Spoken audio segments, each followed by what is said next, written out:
Hello, this is DD India and you're watching Express News, a program where we bring you the top 100 news of the day. I'm Amritpal Singh. Let's begin. India's global outreach on Operation Sindoor has reached its final leg. While 5 out of 7 all-party delegations returned to India, the other 2 delegations are engaged in high-level discussions to strengthen India's fight against terrorism. In the last leg of its visit, the all-party delegation led by Member of Parliament Shashi Tharoor met with bipartisan co-chairs of India caucus in the House of Representatives in the United States, Ro Khanna and Rich McCormick, and vice co-chairs Andy Barr and Mark Veazey in Washington, D.C. The delegation briefed the caucus members on the cross-border terrorism faced by India and India's strong and resolute stance in the fight against terror. The congressman expressed unequivocal and bipartisan condemnation for the terror attack in Pahalgam. The delegation was warmly received at the United States Capitol by a bipartisan group of senior U.S. senators, including leading members from the Senate Foreign Relations Committee, the Senate Intelligence Committee and the Senate India Caucus. The parliamentary delegation discussed the success of Operation Sindoor, laid out details of Pakistan-sponsored cross-border terrorism and outlined India's firm resolve to appropriately deal with any such future incidents. Members of the parliamentary delegation also had constructive meeting with the chairwoman of the House Republican Conference, Lisa McClain. Another all-party parliamentary delegation led by Member of Parliament Ravi Shankar Prasad visited the European Parliament in Brussels, where it engaged with members of the European Parliament, the Committee on Foreign Affairs and the Committee on Security and Defence. The delegation briefed members of the European Parliament in detail about the cross-border terrorism directed against India, including the recent heinous attack in Pahalgam, as well as about Operation Sindoor and India's policy of zero tolerance towards terrorism. Upon return, members of all-party delegations started meeting External Affairs Minister Dr. S. Jaishankar in the national capital. The minister met with the all-party delegation led by Sanjay Jha that visited Japan, South Korea, Singapore, Indonesia and Malaysia. External Affairs Minister also interacted with the all-party delegation that was led by Kani Modi and that visited Russia, Latvia, Slovenia, Greece and Spain. 7 delegations visited several other countries to address audience, policymakers and elected representatives on India's position on Pakistan's decade-long promotion of terrorism. To mark the World Environment Day, Prime Minister Narendra Modi led a special tree plantation initiative in New Delhi. He planted a banyan sapling under the Ek Ped Maa Ke Naam initiative, which is part of the Aravali Green Wall project. Prime Minister Modi also flagged off 200 electric buses under Delhi government's Sustainable Transport Initiative, promoting clean urban mobility and symbolizing the nation's collective responsibility towards ecological balance.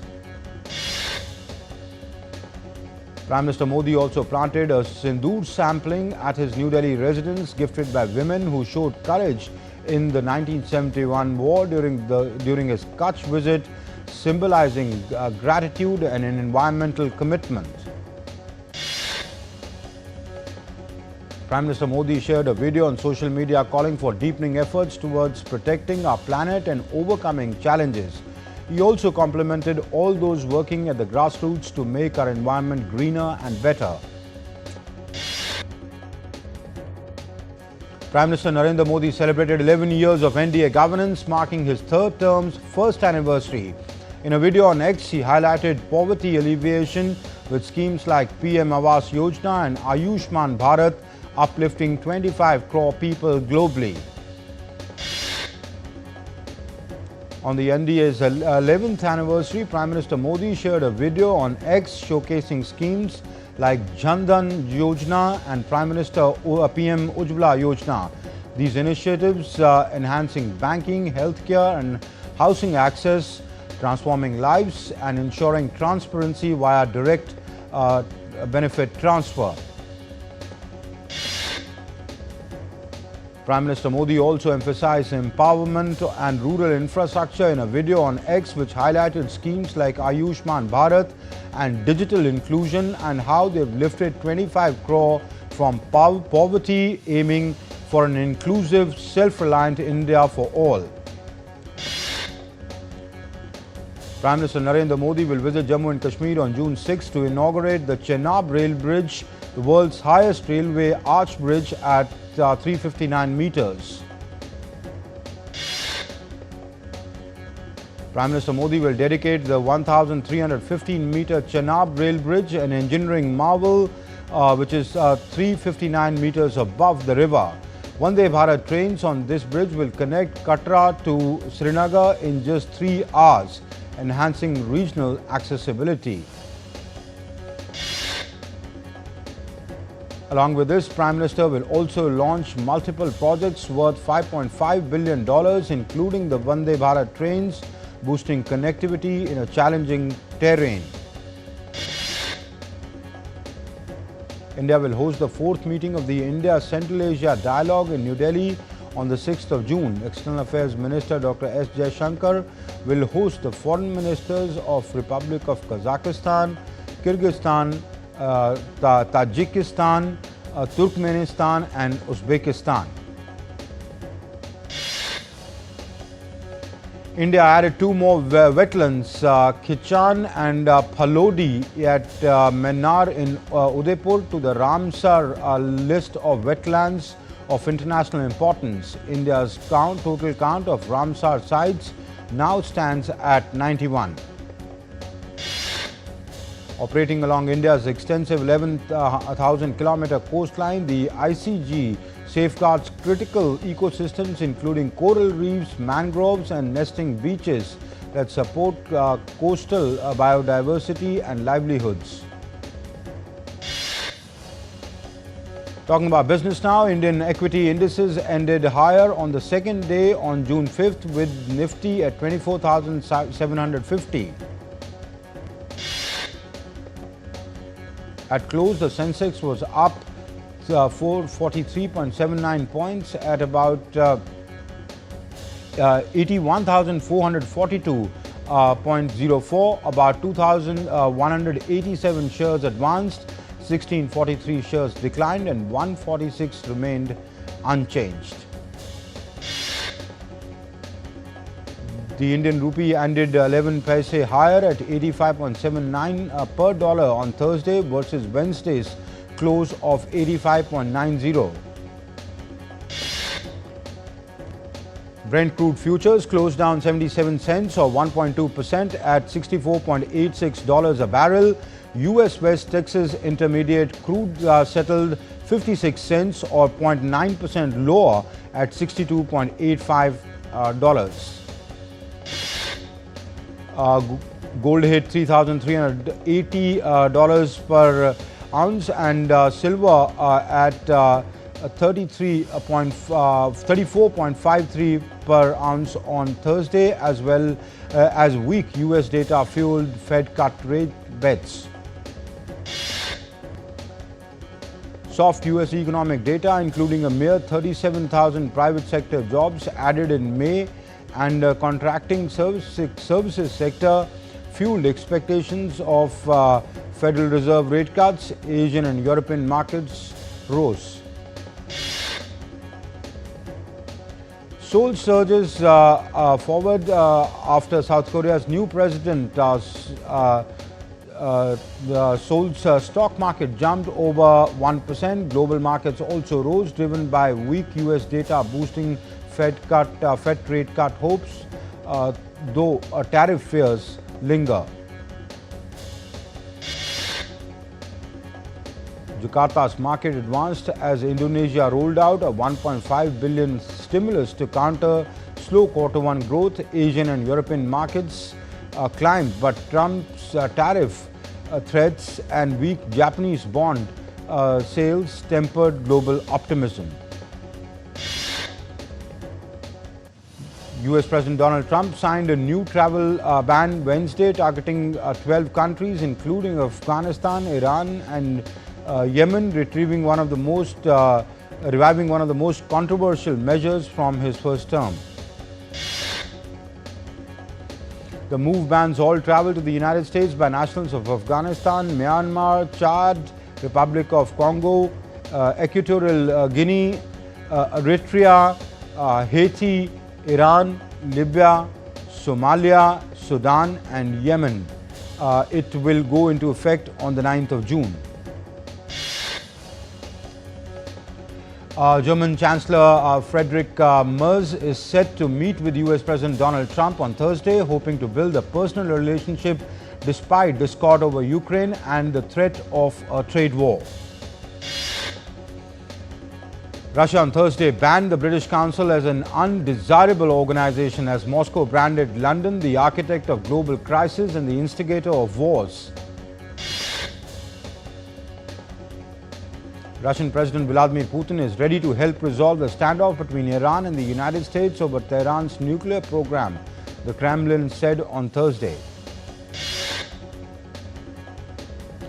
The Kremlin also said on Thursday Moscow will decide how and when to respond to Ukraine's attacks on its air bases, confirming that Russian President Vladimir Putin told his US counterpart Donald Trump that Russia would retaliate. Israeli Prime Minister Benjamin Netanyahu said on Thursday that bodies of 2 Israeli Americans killed in Hamas's October 7th, 2023 attack has been held in Gaza had been returned to Israel. All right, UNSC members criticized the United States on Wednesday after it vetoed a resolution calling for a ceasefire and unrestricted humanitarian access in Gaza, which Washington said undermined ongoing diplomacy. China's foreign ministry has vowed to resolutely safeguard the legitimate rights and interests of overseas students after US President Donald Trump's 6-month ban on foreign students enrolling at Harvard University.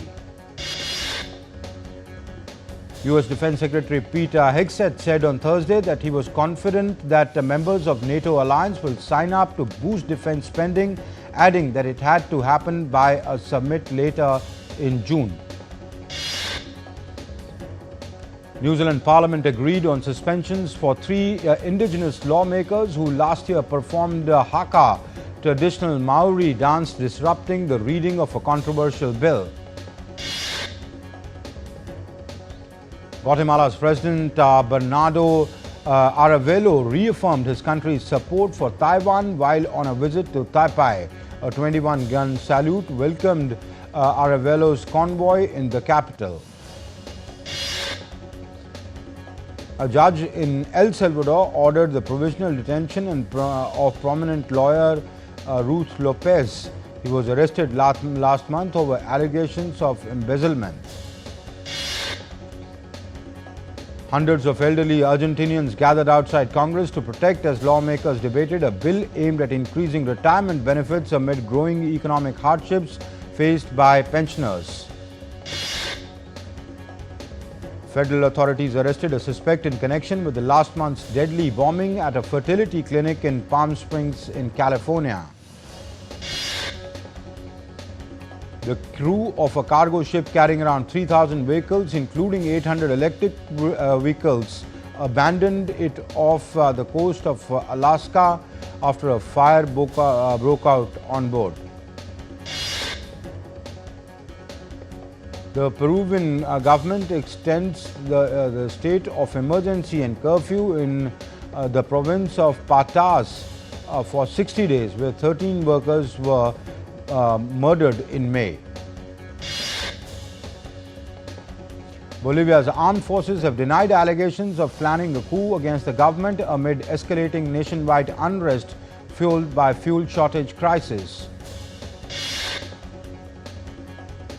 Hundreds of bus drivers marched in La Paz, protested over acute fuel shortages which have created delays day-long queues at petrol stations across Bolivia. We're heading for a short break. We'll be back in a moment with Express News. Stay tuned to DD India.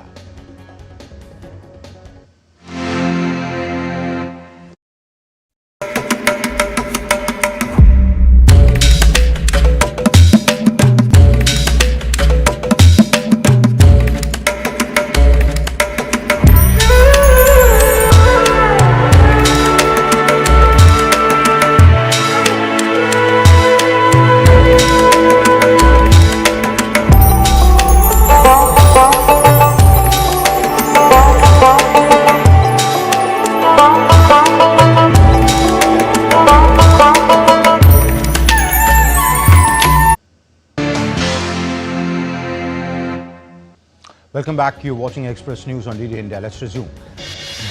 Buildings have been ravaged by flames in Saskatchewan as the wildfires sweeping across Western Canada continue to displace many and destroy property.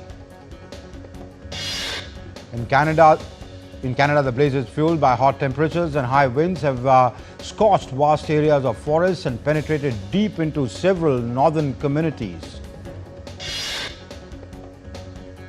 Officials have confirmed that over 31,000 residents across Canada and neighbouring provinces have been forced to evacuate since the fires intensified late last week. Dubai's outdoor tourist spots are growing quieter as temperatures across the UAE soar, marking the start of the country's sweltering summer. The flood situation in India's northeastern Assam has shown significant improvement, with flood waters receding in many areas. Assam State Disaster Management Authority said that floods have affected over 600,000 people in 21 districts in the state. In India's northeastern state of Sikkim, relief and rescue work is underway after heavy rains and landslides halted the efforts on Wednesday. India Meteorological Department has issued yellow alerts for all northeastern states, predicting moderate rainfall for the next 7 days. Central India, including Madhya Pradesh, Chhattisgarh and Vidarbha, are also expected to see light to moderate rainfall with thunderstorms, lightning and gusty winds till June 8th. In Himachal Pradesh, thunder squall winds of 50 to 60 kilometers per hour, reaching up to 70 kilometers per hour, are anticipated on Thursday. Thousands of Muslim pilgrims are flocked to Saudi Arabia's Mount Arafat, the climax of the Hajj pilgrimage. Over 110 newly unearthed artifacts from China's Shaanxi province, including additional terracotta warriors and chariot horses, are on display at California's Bowers Museum. The multi-band all-sky Aurora imager at China's Zhongshan station in the Antarctica has recorded a splendid aurora activity caused by geomagnetic disturbances. Gamers in Japan finally got their hands on Nintendo's new Switch 2 console, which would score record early sales for Japanese Super Mario creator. Featuring a bigger screen and more processing power, the device is an upgrade to the Switch, which became a global phenomenon with hit games such as Animal Crossing. Century-old buildings in Shanghai, temporarily relocated in Seoul to accommodate underground construction, have been laid back on their original site using over 400 carrying robots stepping in sync. An Indonesian formerly convicted bomb maker involved in the deadly 2002 Bali nightclub attacks has received a new lease of life by having his own coffee business. The Embassy of India in Ashgabat, in collaboration with the Ministry of Culture, of Turkmenistan successfully hosted a sold-out concert of Indian dance and music. World Environment Day is being observed across the globe. This year, the theme for this year is Beat Plastic Pollution. On the day of World Environment Day, Kenya organized first aerial arts competition which carries the message about climate change through choreographed routines. On the Environment Day 2025, renowned Indian sand artist Doordarshan Patnaik unveiled a striking art installation titled Beat Plastic Pollution at the iconic Puri beach in Odisha. A bike expedition team of the Indian Army was flagged off on Thursday for a challenging journey through the rugged terrain of the Kumaon sector. Passing out parade of the Ladakh Scouts was held in Leh on Thursday to mark the entry of 194 well-trained Agniveer recruits to the Ladakh Scouts regiment as Agniveers. In Delhi, a significant congregation of monks, nuns, devotees and diplomats converged at Sarnath's Mulgandha Kuti Vihar to offer prayers and pay homage to the sacred relics of the Buddha. People take a holy dip in river Ganga on the occasion of Ganga Dussehra, a Hindu festival which celebrates the descent of Ma Ganga to earth. Hollywood's Bryce Dallas Howard and Orlando Bloom team up with British actor Nick Mohammed in Deep Cover, a comedy about undercover improvement comics. British actor Cynthia Erivo will make her hosting debut at the Tony Awards, bringing fun, music and fashion to the iconic Radio City Music Hall stage. Documentary John Candy, I Like Me, directed by Colin Hanks and produced by Ryan Reynolds, will open at the 50th Toronto International Film Festival. Hollywood star Nicole Kidman will lead The Girls and Their Horses, a murder mystery coming to Prime Video. And A Big Bold Beautiful Journey, an upcoming American romantic fantasy film starring Margot Robbie and Colin Farrell, will hit Indian theatres on September 19th. Prime Video's hit series Maxton Hall returns with Season 2 on November 7. The new season is based on Save You, the second book in Mona Caston's best-selling series. Morten Harket, lead singer of Norwegian pop band Aha, has been diagnosed with Parkinson's disease. Universal Studios has released the trailer for Wicked for Good, an upcoming American musical fantasy film starring Ariana Grande and Cynthia Erivo.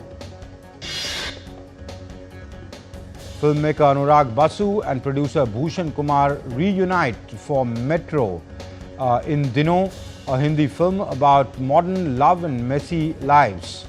The film hits the theatres on July 4th. Bollywood superstar Aamir Khan is joining hands with Tamil director Lokesh Kanagaraj for a new superhero film. Royal Challengers Bengaluru on Thursday announced financial support of rupees 10 lakh each to 11 families of the deceased that lost their lives in the tragic stampede that occurred during RCB's victory celebration. Ben Stokes will lead England's 14-player squad for the first match of the Test series against India, set to begin on June 20th in Leeds. The recreational drug which resulted in South Africa's Sima Kagiso Rabada's 1-month suspension from cricket has been confirmed as cocaine by South Africa Institute for Drug-Free Sport. Former Sri Lanka off-spinner Sachitra Sina Naike has been indicted for attempting to lure a fellow player for match fixing during the 2020 Lanka Premier League. In French Open, Novak Djokovic kept up his quest for a record-breaking 25th Grand Slam title after beating third seed Alexander Zverev to set up a semi-final against top seed Jannik Sinner. Jannik Sinner booked his spot in the last four with a straight sets win over Kazakh Alexander Bublik, becoming the first Italian man to reach 6 Grand Slam semi-finals. In the women's singles, world number 361st Loie Boysen conjured the unimaginable as she toppled Russian wonderkind Mira Andreeva 7-6, 6-3 to reach the French Open semi-finals. Coco Gauff secured a spot in the semi-finals with a victory against fellow American Madison Keys. With just 2 more rounds to go in Norway, Chess India's D. Gokesh and compatriot Arjun Arigassi are in the contention for the title in a tournament which has never been won by an Indian. India's PV Sindhu bowled out of the Indonesia Open 2025 after losing to Thailand's Pornpovi Chochuwong in the round of 16 on Thursday. Cristiano Ronaldo scored the winner as Portugal fought back to beat Germany 2-1 on Wednesday and reached the UEFA Nations League final. Spain met France in Stuttgart on Thursday for a place in the final, while the winners are facing with the winners facing Portugal. Saudi Pro League side Al Hilal announced on Wednesday that Shimon Inzaghi has been appointed the coach of Al Hilal. Brazil's new coach Carlo Ancelotti on Wednesday said that Brazil must help striker Vinicius Jr. to recover from rediscover the form he has shown at Real Madrid. A Tri-Services circumnavigation sailing expedition team comprising of 12 women officers returned back to India on Wednesday after completing a groundbreaking international voyage to Seychelles. That's it in Express News. Thank you for watching. Namaskar.